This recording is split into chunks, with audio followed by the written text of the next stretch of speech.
teman-teman dari tim teknis kabupaten kota, teman-teman tim teknis kabupaten, teman-teman tim teknis provinsi, dan teman-teman peserta. Ya, dengan mengucapkan syukur alhamdulillah, marilah kita bersama-sama panjatkan puji syukur kehadirat Allah Subhanahu wa taala yang telah melimpahkan nikmat dan karunia-Nya. Sehingga pada kesempatan kali ini kita masih bisa diberikan rahmat dengan penuh kebahagiaan hingga kita bisa berkumpul bersama-sama dalam keadaan sehat dan dapat menghadiri acara SSB SSB MSAT tahun 2020 tahap kedua. Ya, pertama-tama tadi telah sedikit gitu ya di awal kita berikan terkait dengan video tutorial gitu ya, video penjelasan terkait dengan Exambro maupun cara penggunaannya. Jadi teman-teman peserta sudah bisa langsung melihat gitu ya, melihat videonya. Untuk hari ini kita tanpa berlama-lama langsung saja dimulai acaranya karena sesuai jadwal kita 9.30 akan melaksanakan ujian. Pertama-tama saya mau mengingatkan dulu untuk teman-teman tim teknis kabupaten kota atau yang bertugas sebagai proktor, saat ini sudah pukul 9.18, jadi nanti ketika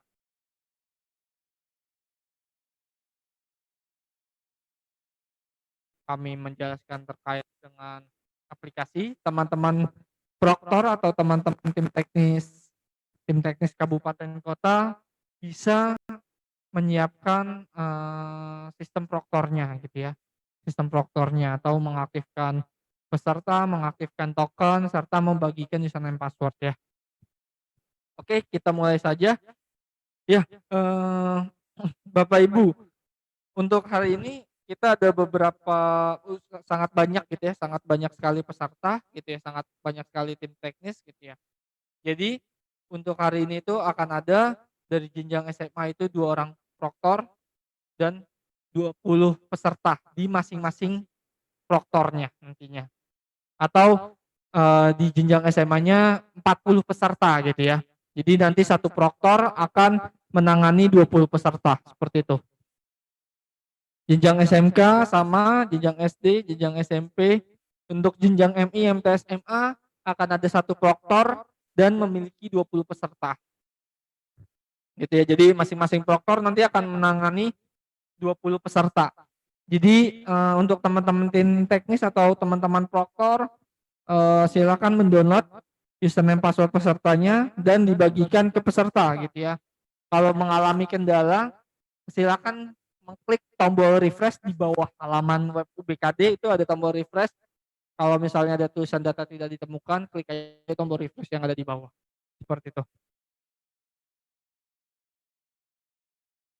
Oke, sesuai jadwal gitu ya. Kita akan memulai acara pukul 9 sampai 9.30 gitu ya. Nanti jam 9.30 untuk teman-teman peserta ya. Ingat ya, jika sudah mendapatkan username password untuk login ujian, teman-teman peserta dipersilakan untuk loginnya itu pukul 9.30 WIB. Seperti itu ya. Jadi kalau udah dapat jangan langsung login dulu gitu ya. Karena teman-teman proktor masih membutuhkan waktu untuk mengaktifkan peserta gitu ya. Jadi pukul 9.30 baru diminta untuk login seperti itu. Gitu ya. Kita langsung poin nomor 5 gitu ya. Jadi ujian kita hari ini adalah MSAT gitu ya. Seperti yang kemarin telah disampaikan gitu ya, MSAT itu berbeda dengan ujian UBK seperti biasanya gitu ya. Kalau ujian UBK seperti biasanya itu hanya soal yang didigitalisasi. Kalau MSAT ini akan ada perhitungan di saat teman-teman menjawab gitu ya. Di saat teman-teman menjawab itu akan ada perhitungannya gitu ya.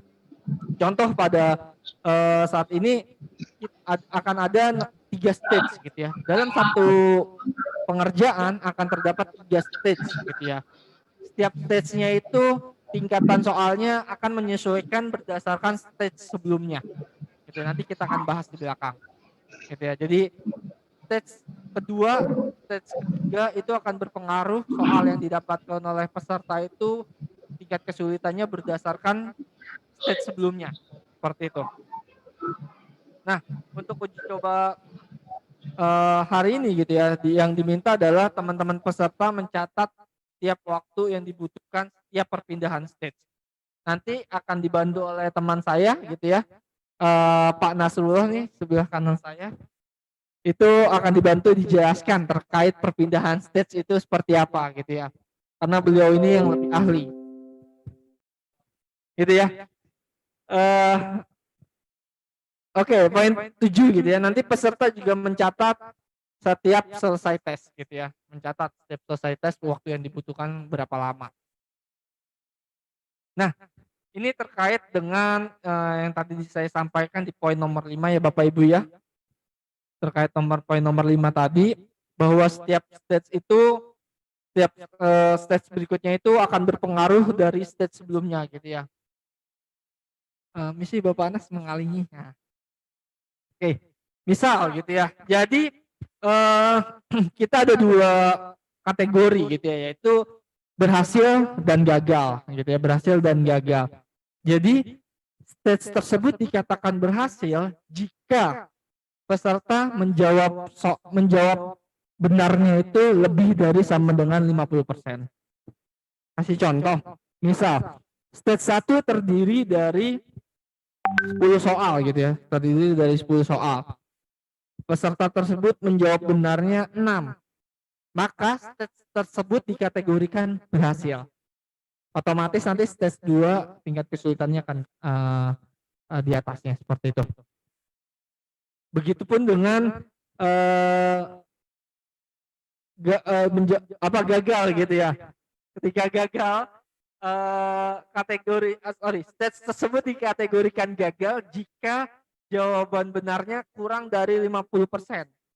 Gitu ya. Berarti tadi seperti contoh misalnya 10 soal, maka kalau misalnya jawaban benarnya hanya 4, maka stage tersebut dikategorikan gagal. Seperti itu. Oke, mungkin itu saja dari saya. Jadi nanti Bapak Ibu bisa dimulai pukul 9.30 terkait dengan perbedaan stage dan tampilan-tampilan soalnya, jenis-jenis cara menjawab soalnya nanti akan dijelaskan oleh teman saya gitu ya, Pak Anas. Oke, untuk Pak Anas, waktu dan tempat dipersilahkan.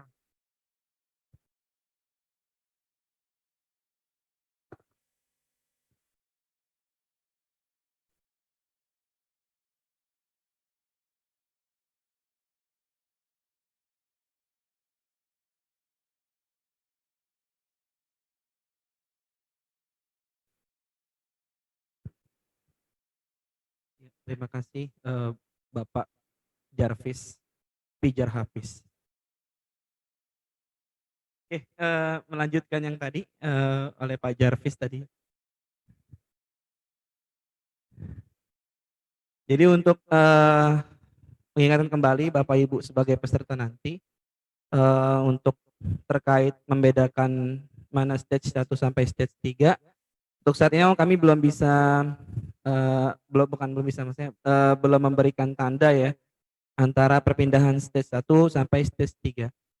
Paling Bapak Ibu bisa membedakannya melalui panel daftar soal.